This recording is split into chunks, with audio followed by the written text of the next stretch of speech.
We're all in uncharted territory looking for ways to support our communities. At Dell Technologies, we're making sure small businesses have the right tech solutions. Dell Technologies advisors are here for you, from helping small businesses stay connected and productive while working remotely with Windows 10 and Microsoft Teams, to rapidly deploying remote work solutions that limit upfront costs with Dell Financial Services. We're standing by you every step of the way. Call 877-ASK-DELL. That's 877-ASK-DELL.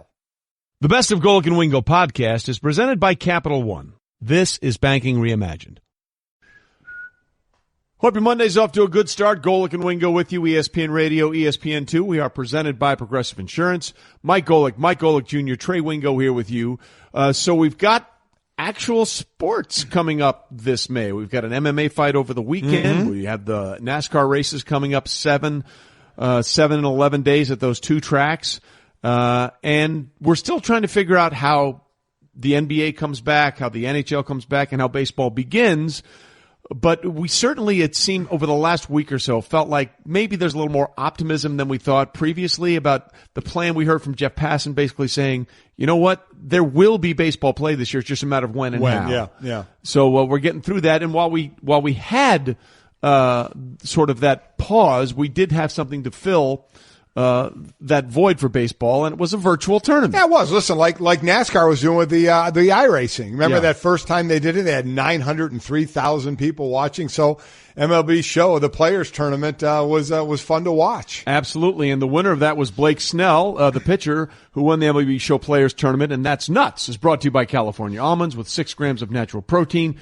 Fuel your whatever day, every day from California Almonds. And we're delighted to be joined now by the champion, the champ, the winner of the show. Blake Snell is with us. Blake, congratulations. Hope you and yours are well. How was the experience for you, and did you expect to win this thing? Yeah, the experience was a lot better than I thought. Going into it, I didn't know we were going to be talking to the other athletes as much as we were. I knew we were going to be playing, but I thought it was just like we'd play and that'd kind of be it. But it was kind of cool. Everyone was streaming, so you could see how everyone was acting and interacting, and it was a lot of fun. It was really cool to see the fans jumping from stream to stream, talking to everybody, and just talking about all the games that were going on, who was winning, who was losing. So it was a lot of fun. But yeah, going into it, I mean, there's not really a whole lot. If I'm going to compete in something, I'm definitely going to think I'm going to win it. Yeah. You no doubt frustrated the hell out of Lucas Giolito, the White Sox pitcher who you swept in the finals to win it all. How much of a gamer were you before this thing started? Yeah, my whole life, me and my older brother have always played video games. So I've always been a big gamer, and yeah, man, it's just something that I've always done when I'm not playing baseball. I'm curious, do you think in general pitchers are better at this game than position players? Because it seemed to be kind of the trend that we saw throughout the tournament. Yeah, I just think, yeah. I mean, honestly, yeah, because all the position players that I've played are pretty bad. So I would say so.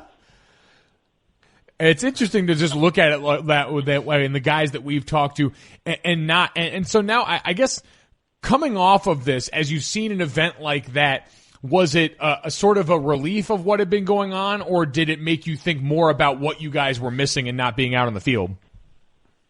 Well, it definitely did. Like, it did hit on like what we're missing, what we could be doing, and that sucked. But I think mostly it was just cool to just see fans coming in with excitement, and you're playing a video game, and they're acting like as if it's the real thing, and they're getting excited over every win. You're getting excited over every win. So it was definitely something that was super cool because with no baseball going on, no sports, really no nothing. So to just play a video game and see people get hyped up and then see, like, Rays fans just going nuts after every win and, like, messaging me saying you better win the ship and, like, stuff like that. It was just hilarious to see. Hey, listen, we're looking for an outlet. I mean, in any way, shape, or form. Blake Snell, the 2020 MLB The Show champion. I'm sure this trophy's going right up next to your Cy Young for 2018. I'm sure they're going to have equal billing on that mantelpiece. But it is interesting to talk to a Rays player here because, remember, before all this pandemic started, there was the idea of the Rays potentially splitting home games between Florida and Montreal. Clearly, that's not happening now. But now we have this idea of potential bubble cities, Blake, where you guys would play in Florida or Arizona. Where are you on some of the ideas you're hearing about how Major League Baseball is planning about returning?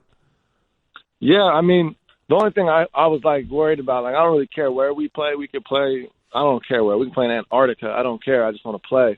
But the only thing that I cared about was, like what testing we'd be able to do for the virus to make sure, like, everyone is as safe and healthy as possible, and that's something that they've really been looking into. So as long as we have stuff that is put in place to make sure that we're in no risk or no danger of catching the coronavirus, then I'm on board wherever we play, however, whenever, it doesn't matter to me. So along those lines, if you get that call to say, okay, we figured out how we're going to do it, how we're going to go about doing it, how much time would you need to get ready to be able to pitch in the first game? I would say probably 6 weeks.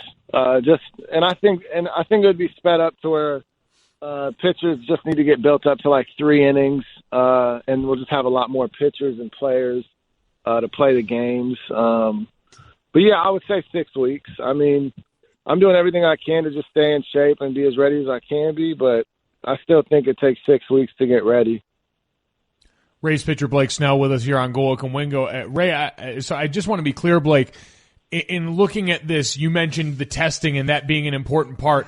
We're seeing NASCAR getting ready to come back and hold events, and we talked to Joey Logano from there earlier, and he said that right now there's no clear testing policy in place. They're going to be taking temperatures. They're going to be trying to wear masks and practice social distancing. Would that be enough for you guys, or would a testing policy in place be kind of a deal breaker? I mean, I think that would be definitely a good start, but I do think testing is something that I think would be very huge.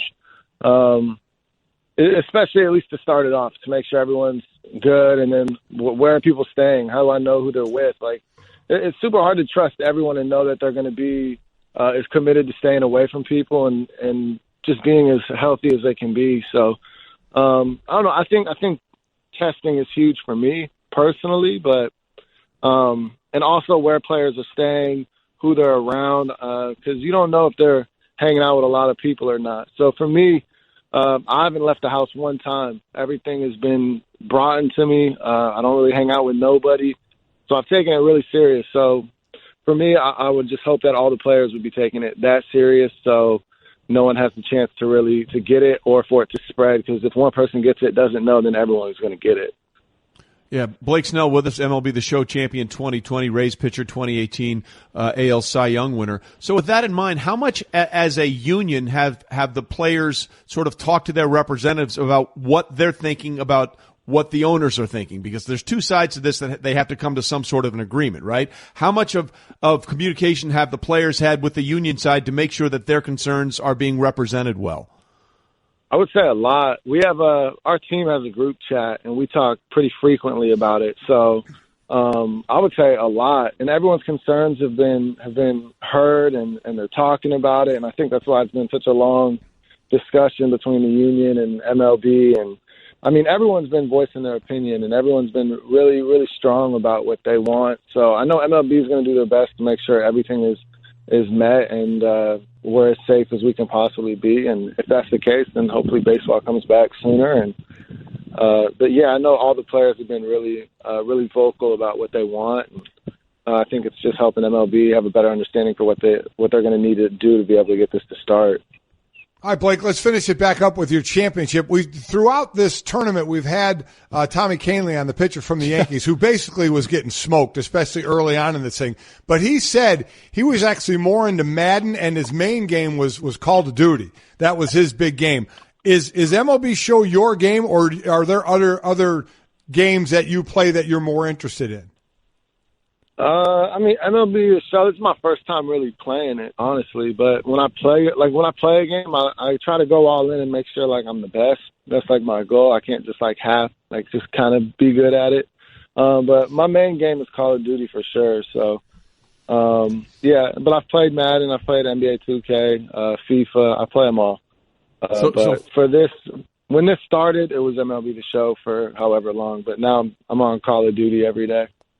So here's the most important thing. A, clearly that's a stunt by you. I'll try this game and I'll just go win it. Yeah. And number two, I think we need a Call of Duty off between Blake Snell and the tournament, and Tommy Canley. I think we have to have that now. Oh, I'll do it. I'm not worried about that. There we go. As the Tampa Bay Rays Twitter account said, raise the banner. Snellzilla 2020 That was hilarious. League champion. That's so, it. Congratulations, Blake. We appreciate the time today, man. Thanks, Blake. Thanks, Blake. Yeah, appreciate it. Have a good one, guys. You too. Yeah, you too. That's a Call of Duty, man. I mean, that's everybody does. I think we need the Call of Duty You tournament. guys never got into that, did you? And No, Jake? we played a lot of Call of Duty in college. Oh, in college. Okay. Post grad's been a different video game life for me, but that is the one commonality I think in all professional athletes, and the one thing we need to see. Much like I said, every football player believes they are a great basketball player, and if you had a game of 5-on-5 at the Pro Bowl of basketball, you would get the most competitive sporting event you've ever seen in an all-star setting. I also think that if you gave the best, handful of athletes from every league playing in a Call of Duty tournament, you would get the best and brightest out of all of them for trash talking, competitive edge, everything. If you want that, let them shine in the field. They all want to. All right, so Blake certainly shown in his situation. Congratulations to him. Meanwhile, we had another issue over the weekend that sort of reared its head, there's a lot to get into here because the headline sometimes doesn't really explain what exactly happened. But over the weekend, a federal judge in California ruled in favor of the United States Soccer Federation on most of the key points in the ongoing wage discrimination lawsuit by members of the U.S. women's national team player pool, dealing a potential fatal setback to the players in their high-profile case. Now, the players had the lawsuit filed last year on two grounds. First, that the U.S. Soccer violated Equal Pay Act by paying them less than members of their men's national team. And second, that the Federation discriminated against them under the Title VII of the Civil Rights Act of 1964, specifically with regard to the workplace. But there were some numbers that came out of this that showed if you take the numbers a certain way, Junior, that the women actually got paid a higher number per game than the men. Yeah, so this all really comes down to, I think, something we're going to hear from Taylor Twellman in a second for what was negotiated and what wasn't. Correct. By the men's and women's federations and the men's and women's national teams specifically. Because, yes, it was brought up that over the same time period in question here, they produced numbers that said the women's national team actually earned more on a per-game basis than their male counterparts did. The U.S. women's national team played 111 games in the time period mentioned here and earned about $220,000 per game in that effort. The men's national team in the same time period played 87 games and earned about an average of $212,000 per. The reason why that part doesn't matter that much to me is because the way the men's CBA is set up, they earn a lot in bonuses. They get a lot of bonuses for production. A lot of those are tied to making the World Cup, something that they did not do during this cycle. And so we know, had the U.S. men's national team actually qualified for the World Cup, they would have played at least about 90 games and averaged about $256,000 per game. So they would have earned more in that time period. And should they have reached the knockout round, which is something that they did, I think, in the last two World Cups, they would have had another $4.5 million in bonuses in that time period. So the max payout for the men's national team, had that gone about, would have been about $1.2 million versus the U.S. women's team, which has been around $300,000 for accomplishing the same level. So that to me isn't the issue. The issue is the way that it's structured, the CBAs for each side respectively. Because they're separate for the men's and the women's. Right. They're different CBAs. They're separate with this. And so how that was structured seems to be the real thing at the heart of this. But as you alluded to, this was something that was collectively bargained, right?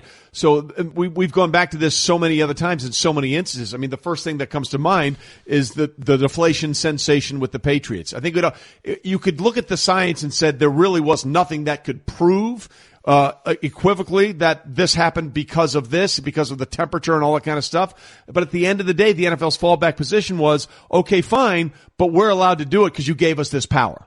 And that was the court's fallback position, saying, yeah, I understand you that their science and their evidence may not have worked, but you allowed them this power and they took it. And I think that's some of what this lawsuit, this judge is saying. And we should always point out that collective bargaining agreements are always a product of the time and space in which they're negotiated. Yes. And so that's the one thing I'm not sure here, because what the women's collective bargaining agreement essentially took was higher fixed income in exchange for lower bonuses being paid out in these situations, because that's the whole point. If the men had made it even half as far as the women had in the World Cup, their bonus structure would have paid out something that would have made them higher paid in the process. Correct. But as it sits, the women took that, and I'm wondering why. I don't remember enough of what the time period was like, or what they faced, whether it was relative to what they were earning as part of their national leagues, or what have you, a reason why that higher fixed income had more of a value at that point in time. Because this isn't also just about money in certain instances. It's also about treatment, about accommodations, about the field conditions that they're playing in this prospect,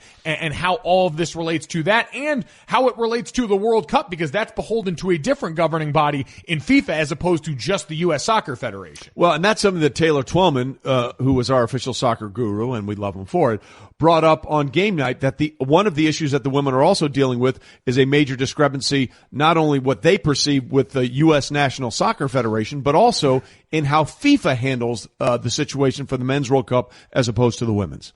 What nobody is talking about regarding the U.S. women's national team and their lawsuit against U.S. soccer is they haven't defined equal pay. Now, these are facts what I'm going to give you over the next 30 to 40 seconds. The U.S. Soccer Federation has offered them equal pay, the exact same contract that the men have, with the same bonuses in the same tiering of games. That's a fact. The women have said they will not negotiate unless U.S. Soccer pays the FIFA prize money difference of $34 million to the World Cup winner. Now, I've said this on the record, and I've been consistent from the beginning. U.S. Soccer does not have to cover FIFA's inability to look at equal pay the right way. So just on the face of that comment, I would agree with him, right? I mean, U.S. Soccer shouldn't be beholden to say, okay, we're going to make up for what you feel FIFA is doing wrong. And I guess that would be the best of both worlds, wouldn't it, to have the CBAs mirror one another, the men's and the women's mirror one another? That way, you're getting, and Taylor, again, I know there's more to it than this, but the way Taylor made it sound like that they were getting that. Now, I haven't seen the CBAs or where they're going, but that would seem from the U.S. side of it to settle most of it, wouldn't it, to make the CBAs the same and make them be paid the same? Because then you go and say, well, okay, wait, now FIFA's screwing us and you guys need to make good on that. While I would love to see it, you got to look at both sides of this thing and say, wait, does the Soccer Federation, U.S., really have to be beholden to that? The one thing I would like to know is how much of what the deal that the women negotiated here is affected by the way that their professional league pays versus what the men are dealing with in their professional league. Because we know part of this is they're paid, I believe year-round on this when it comes to that $100,000 base salary for a lot of this. And was part of that because you are paid so little relative to what the men are making professionally in America as part of the league. I don't know. I guess I'm always looking for what is the source of why this has happened, because if all things were equal, I struggle to think of a reason why the deal wouldn't have been taken if it paid them equal amounts of money. Like, in my mind, there's got to be a reason. Yeah, we'll look to get like a Julie Foudy on or somebody like that to explain it from the women's side on why, listen, they're not working a new deal until that money is made up, and why the women feel that money should be made up by the U.S. Federation. I absolutely want to know that. I want to hear that. And we want to hear that side of it. So we'll look to get Julie Foudy or somebody along those lines to break that down. Because remember, now we're getting to the nuts and bolts of it. Because remember, the last time we were talking about this lawsuit was when all of that ugliness came out about how the physical differences somehow meant that they were less entitled. Sounded to idiotic. Well, I mean, the knuckle, that's the problem. Is this has been so skewed by at times the knuckle dragging sexism that sort of makes its way into these conversations. Because obviously, unfortunately, at certain times. And so now that we can really look at and see and process this at the core of all this, I think we're closer to some questions that, like you said, hopefully people that have been living this for much longer can maybe help us get closer to an answer for. Yeah, listen, I think all of us want as much information as possible on this because I totally understand why the U.S. Soccer Federation would say we're not responsible for that shortage, but I also want to know in what way, shape, or form did they come to those conclusions? Because some of those emails that came out, you read that stuff and you're like, what are you saying? Yeah, it got really odd for a bit, and there really seems to be a disconnect going on. It does, and I think it's based around, like, we're focused on equal here, and for a lot of people, I remember the cries at the beginning of this lawsuit were kind of similar to that of, our equal should be the baseline, because by most people's estimation, and this was always the fallback point, our women's national team has, for basically the lifetime of the program,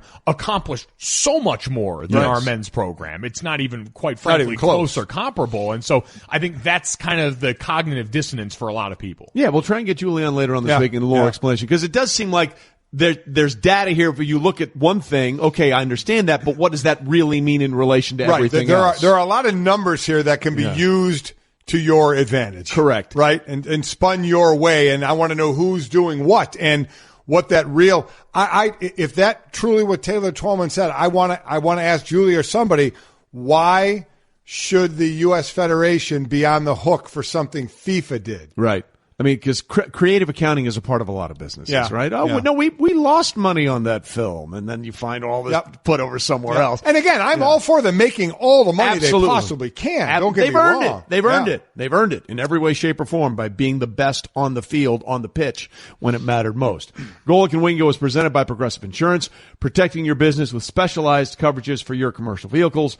More at progressivecommercial.com.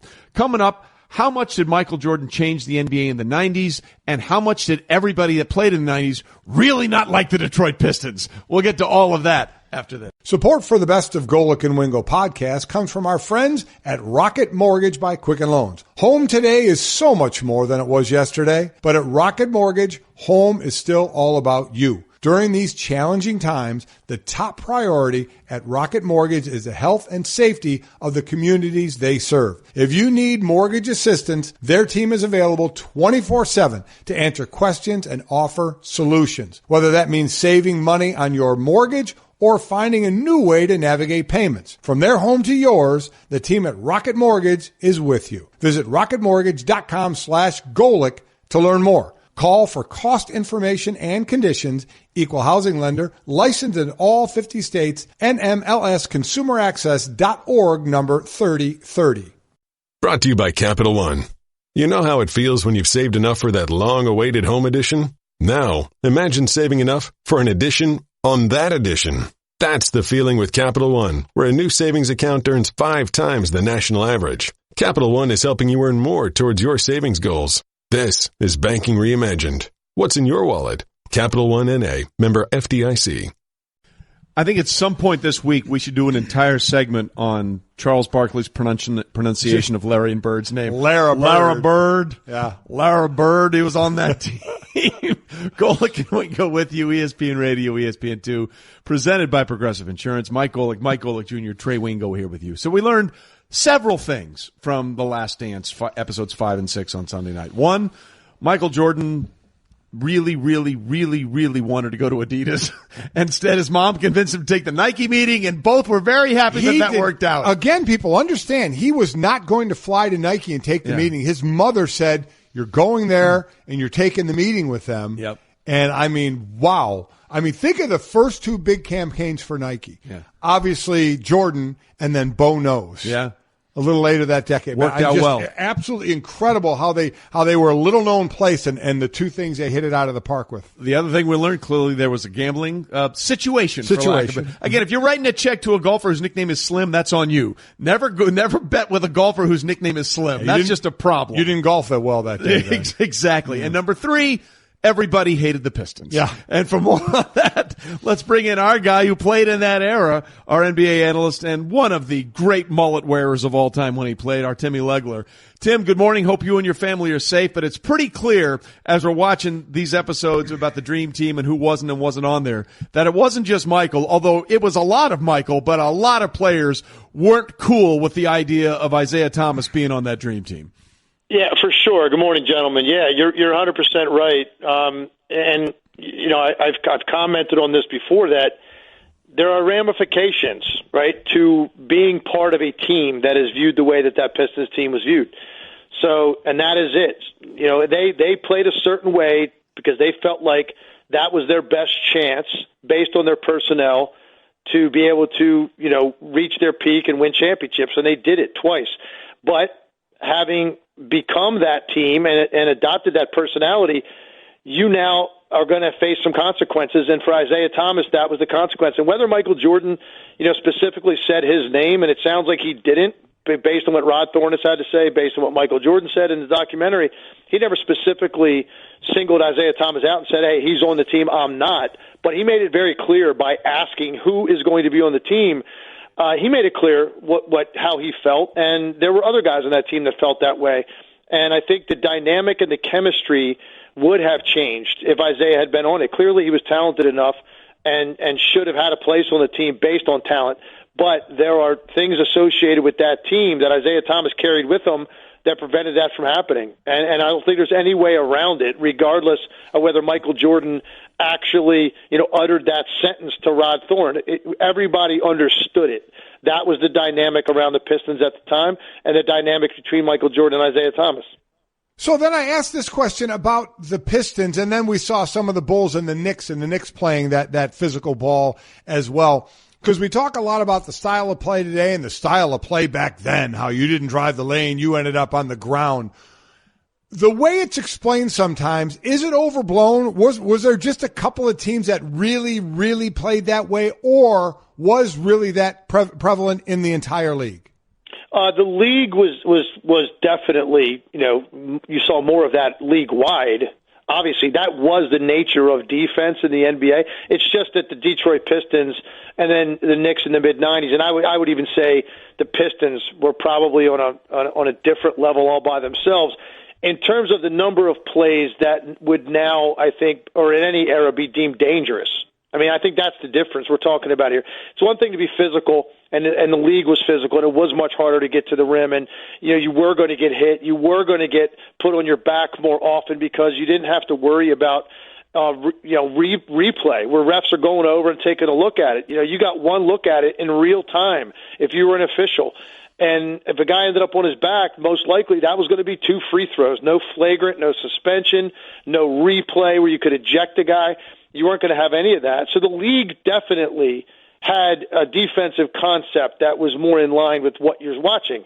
And I played the entire decade of the 90s, and I know it was a completely different defensive mindset. But the Pistons, they had a lot of plays that took place that you would label dangerous. There were guys, you know, really could have been hurt. And to me, one of the things that stood out to me so far through this documentary is it's a miracle that Michael Jordan made it right 7 years of his career and finally breaks through with his first championship without suffering some catastrophic injury.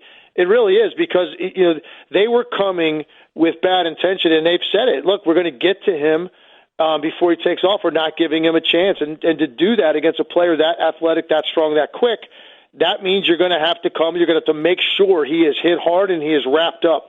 And so for a guy that's, little over 200 pounds at that time, flying through the air the way that he was, and the number of hits and falls that he took, it's a miracle that he didn't end up with some sort of major injury that required surgery that could have potentially altered his career in some way.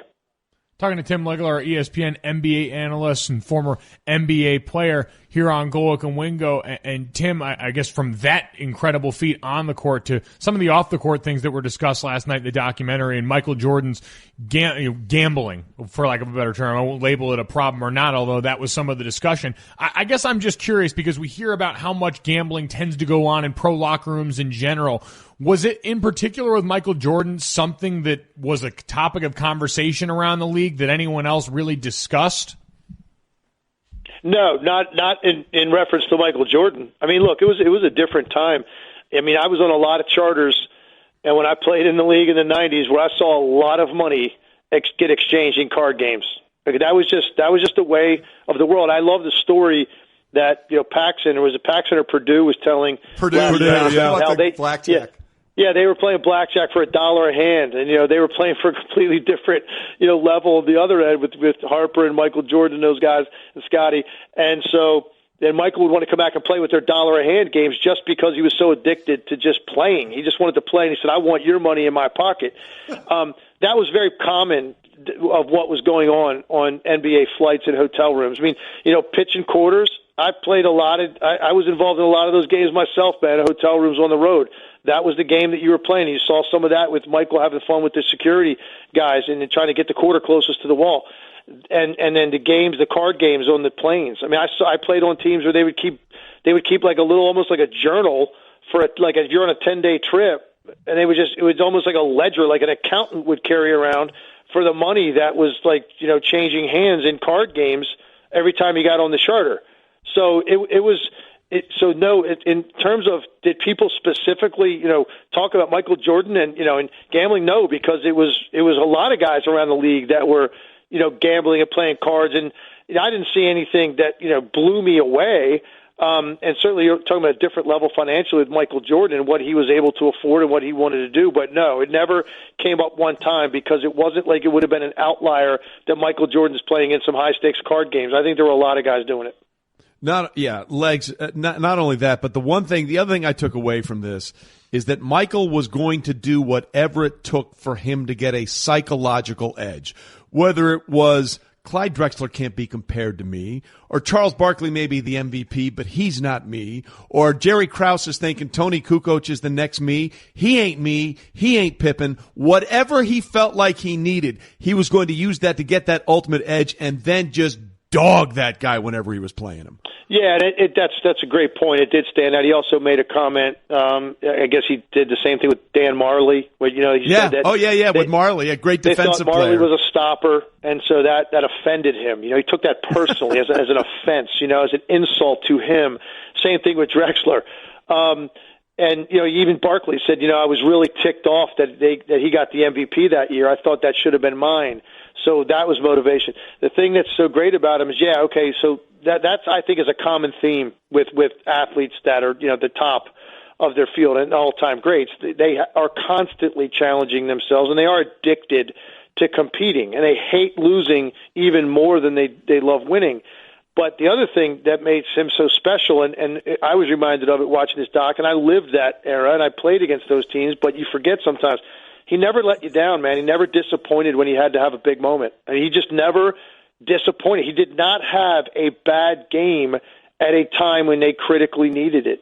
And so for a guy to be able to know that every defense was geared towards stopping him specifically, to be able to elevate his game to that point, to come back from 2-0 against the Knicks and do what he did the rest of that series, to average 41 points a game in the finals against the guy that won the MVP that year, for him to be able to just not only want to elevate it because he was so competitive, but then actually come through and not disappoint and not lay an egg at a critical time. And that's why the guy was 6-0 in the finals, and that's why he's the greatest player of all time.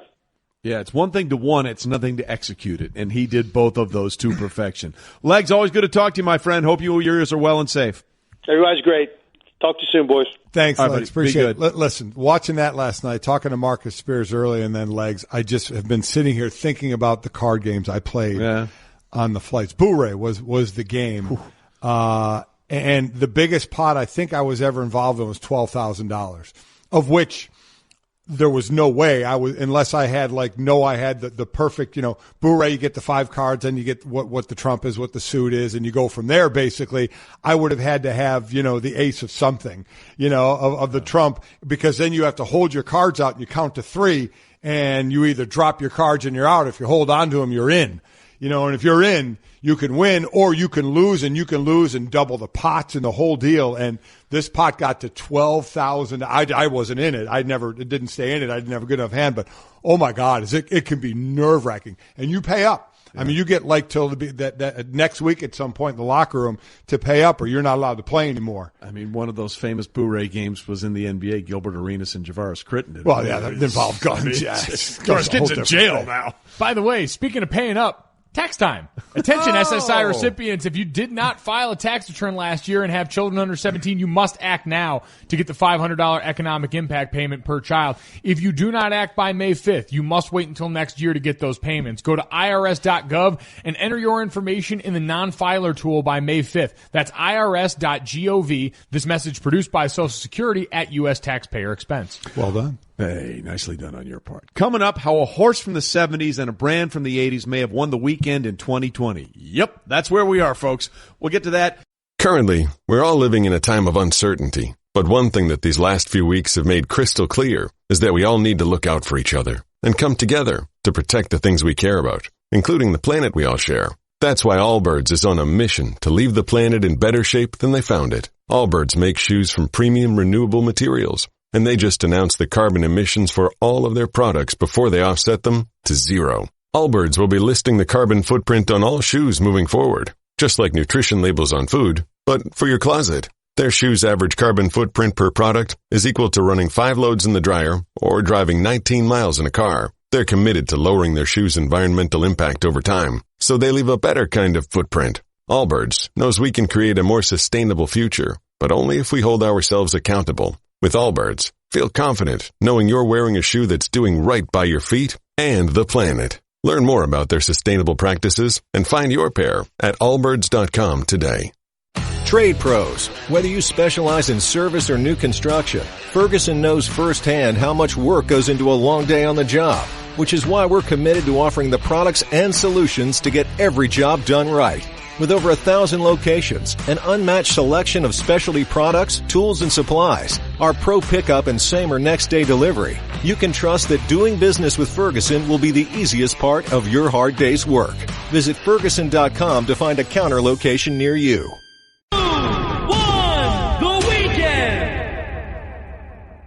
Wingo reminding you, if you missed our interview today with Blake Snell, go check out the entire interview on demand in the Golic and Wingo podcast, brought to you by Capital One. With Capital One, you can open a new checking or savings account with no fees or minimums. Welcome to Banking Reimagined. What's in your wallet? Approval required. Capital One, NA member FDIC. All right, Golic and Wingo here with you, and this has been a challenging question in recent times, but it feels like we're getting a little bit more here. Some more opportunities of who won the weekend when there were some things virtual or otherwise played, and we're getting forward to, again, this weekend we're going to have a live sporting event. Yeah, we have MMA this weekend, May 17th. We have NASCAR. We also, and as far as virtual, we had the virtual Kentucky Derby with all past winners run with Secretariat run, which was eerily looked live. Yeah, real. No, I mean, it was scary how real that looked. You had Blake Snell winning the MLB show tournament as well. But to me, there's one clear winner of the weekend. Yeah, and we will get to that in 1 second, as we do every Monday with who won the weekend. But you mentioned some of the live sports that are coming back. Sports Business Journal reporting that Rory McIlroy, Dustin Johnson, Ricky Fowler, and Matt Wolff going to square off in a skins game for charity on May 17th, 1 week before the match. The rematch, obviously, between Tiger Woods and Phil Mickelson that now involves Tom Brady. They say where that is? They did not, as far as what I've seen. So that's two sporting events on May 17th. The NASCAR event is May 17th. Good Lord, it's a waterfall of sports. Smokes. I'm now here for skins it. game. Yeah, so gonna be interesting. But that one, I mean, once we saw that plan from golf with Tiger Woods and Phil in a setting that we all said makes an overwhelming amount of sense to be one of the first back, given the nature of the game. And it is funny, right? Because the first match with Tiger and Phil, we were a little hyped for it, and then we're like, this it wasn't terrible. very good, and it was pay-per-view. And it was on. It was on against college football. Yeah. But this time we're like, no, give it to me all. Yeah. The skins game will be at Seminole Golf Club in Juno Beach, Florida. There's a stunner in Florida? No. No. Seminole's good course, by the way. Very okay, nice. I have no idea. Is Florida just going to become Sports Thunderdome? Like, we're just going to sequester all the things that the rest of polite society is too uncomfortable you play there until some things potentially happen, yes. You play there, and then you have to stay there. I mean, but that's serious. Like, it's like everyone else is a little uncomfortable with this, and Florida's like, no, we're good. Yeah. Bring it here. We haven't given a bleep this entire time. Who Won the Weekend is brought to you by Marcus by Goldman Sachs. With a high-yield online savings account backed by the financial expertise of Goldman Sachs, you can money. All right, who you got?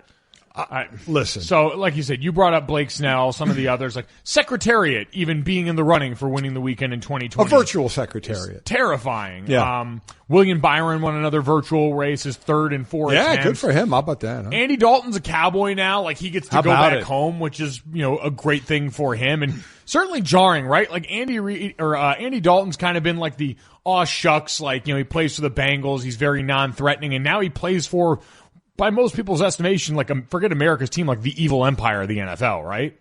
Well, I mean, some would look for the Patriots for a lot of years and say the evil empire as well. But yeah, Dallas Cowboys are very polarizing. You either love them or you hate them. Well, I mean, because they're like the most conglomerate, right? Like, correct. The Patriots are the evil empire because of success and because of Bill Belichick. The Cowboys are the evil empire because they have a lot of money. Yes, and Jerry did his virtual draft from a $250 million yacht. It literally looked like a supervillain's cave. Yeah, even though he lives in landlocked Dallas. But none of them won the weekend to me. No, not even close. Give it up. Well, again, for those, you know him better for those that watch Game of Thrones as the Mountain. But Hafnor Bjornsson is his name. And he set a deadlift world record. He lifted off the floor over half a ton. 1,104 pounds. Now, this dude is 6'9". 6'9", 450. 450 and looks phenomenal. And this was a live event. It was on the, ESPN. It was on Twitch. On Twitch. It was incredible because he started out with, it was 501 kilograms. He did 465 before that, like it was nothing. Yeah. So now he goes for the world record at 1,104 pounds. And again, deadlift is just that, dead off the floor. He did it so easily. He did not struggle a bit with it. The amazing thing of watching is how much the bar bent. I mean, the bar bent so much off the ground. He did it barefoot. Now, a lot of those guys will do it in socks or barefoot, get more on the ground there. But yeah, he did it barefoot. Boy, I want to do it in sock feet. Stunning. Slippage. That would be bad. Well, I mean, Trey, you know what they do often say? If the bar is not bending, you're just pretending. Yeah. And there was no pretending up here. What's become interesting now is we might get an added bonus out of this because there's beef behind this. Eddie Hall, another strong man, 2017 World's Strongest Man, originally broke the record with 500 kilos at a competition. Right. This was done in Thor's home gym. This is done in a different environment. And so there was some question before that. Now it has turned into a challenge for a fight because Thor had some questions about Eddie Hall's validity for the strongman. So we may get two of the biggest, strongest men on earth actually in a sanctioned fight out of all this. Wow. I'm good with that. As long as we're on the outside. Exactly. Be careful, though. You get cocky against the Mountain, and then you pay. Just ask the Viper. Coming up on Tuesday's Golic and Wingo, the last dance half of the superlatives, Mel Kiper Jr., and one baseball league returns.